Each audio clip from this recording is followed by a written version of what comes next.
So in the webinar, we'll talk about established companies and talk about metrics used for progress and success.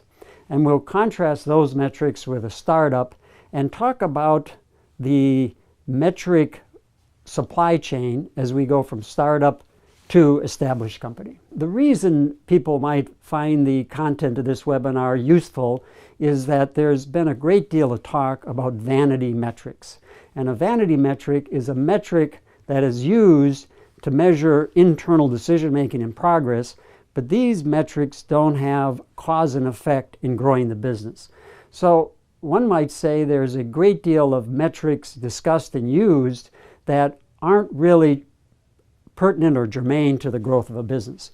So in some sense, what we'll do is talk about possible metric errors that a person could make, that a founder could make, or that an angel could make, that prevents them from achieving the objectives they wish. Startup metrics should focus not so much on the financial data, but on the process for figuring out pivots. Pivot meaning, do we persevere or do we pivot and do something different? So the big choices of a startup entrepreneur is, do we continue on the path we're on, or do we pivot, or do we exit? The danger for a startup entrepreneur is chasing shiny objects.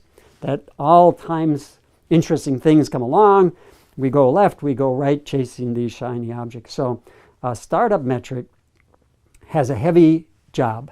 It needs to help the founder understand the pivot versus persevere, but it's got to help the angel decide, is this something I want to fund, and how do I promote a process for decision making so that we have these joint objectives.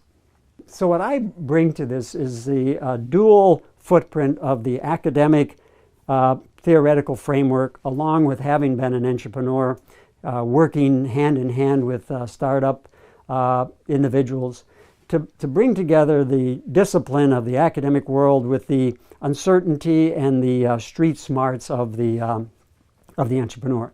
So a person sitting through this webinar should have a good model for how to distinguish between different theories and different frameworks that have been popularized in the popular media.